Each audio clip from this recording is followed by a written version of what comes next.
ізденіс. Бірде 300-ге жуық жасөспірімнің алдында сөз сөйледім. Бұл сол кездегі менің ең үлкен аудиториям еді. Жастармен сезімім һәм сенімім жайында әңгімелестім.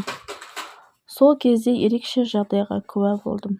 Көп адам көзіне жас алды. Bir қыз дауыстап жылады. Не болғанын түсінбей қалдым. Мүмкін оның ойына әлденені түсіріп жіберген шығармын.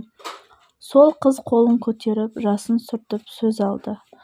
Тіпті жақындап келіп, мені құшақтауға бола ма деп сұрады. Өзім де толқып кеттім. Одан сахнаға көтерілуін өтіндім. Көзін қайта-қайта сүртіп сахнаға беттеді. Келіп мені шын ниетімен құшақтады. Бұл өмірдегі ең керемет сәт еді. Барлығы көзіне жас алды. Менің де көңілім босап кетті. Мені бәрінен бұрын толқығаны қыздың құлағына сыбырлаған сөзі еді. Ешкім маған ғажапсың деген емес. Маған сені жақсы көремін деп бір адам айтқан емес. Сіз өмірімізді өзгерттіңіз, тамаша жансыз деді. Бұған дейін өзімді дұрыс бағаламай, жасөспірімдермен жай ғана кездесіп жүрмін деп ойлайтынмын. Бірақ олай емес екен. Біріншіден, тамаша жансыз дегенді естідім. Бұл сөз менің жаныма майдай жақты. Екіншіден, осындай кездесулерімнің басқаларға пайдалы екеніне көзім жетті. Әлгі қыз өмірге деген көзқарасымды мүлдем өзгертіп жіберді. Бәлкім мен де бұл әлемнің ілгеруіне өз үлесімді қоса алатын шығармын деп ойланып қалдым. Осындай жағдайлар мүгедектігіме қарамастан маған да құлақ асатын адамдардың барын ұқтырды. Олар маған сенді. Менің әңгімеммен олардың жанына жегідей жейтін сұрақтардың жауабын тауып бергендей болды. Көпшілік түріме қарап-ақ қандай қиындықтардан өтіп келе жатқанымды түсінетін.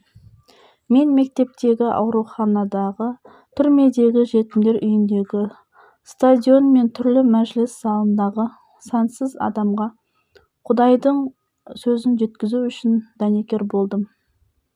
Мыңдаған адамды бауырыма бастым. Олардың әлемге қаншалықты қажет екенін айттым. Әр адамға Құдайдың арнайы жоспары барын жеткізуге үлкен бақыт деп есептеймін.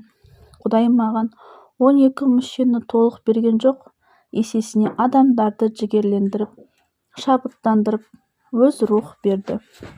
Құдайдың әр адамға үміт пен бақыт сыйлайтын өз жоспары бар. Тілегім қабыл болса екен. Өмір кейде қатыгез болып көрінеді.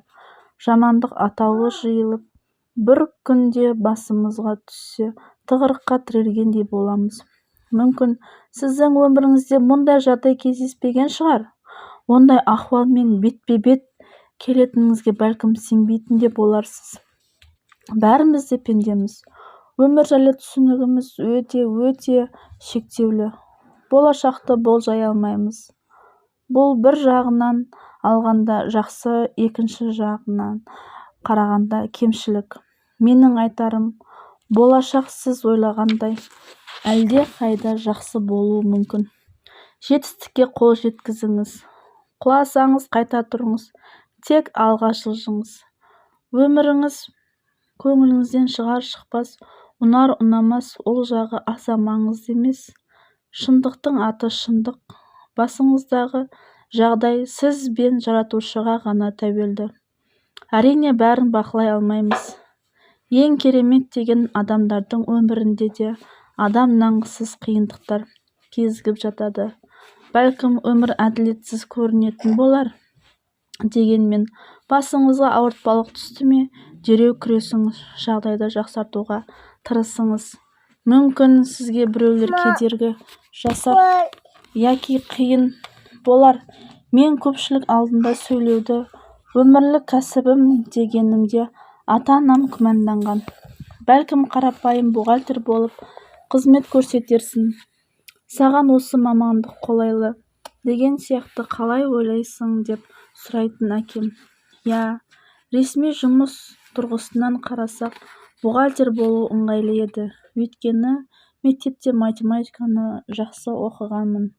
Дегенмен бала күнімнен жүрегіме орныққан сенім мен жақсылықтан күдер үзбейтін үмітімді өзгелерге жеткізгім келді. Мақсатыңызды түсінген кезде құштарлығыңыз оянып өміріңізге айналады. Ал қазір де өмірдегі жолыңызды іздеп жүрсеңіз, қиындықтар мен күйзелістерден қорықпаңыз. Бұл спринт немесе марафон. Өмірдің мәнін іздеуге, өсудің, есеюдің, ішкі шекарадан шыққанның белгісі. Жетістіктеріңізді бағалап отырған жөн. Іс-әрекетіңіз бен басымдылықтарыңыздың мақсатыңызға алып келе жатыр ма, соны да естен шығармаңыз.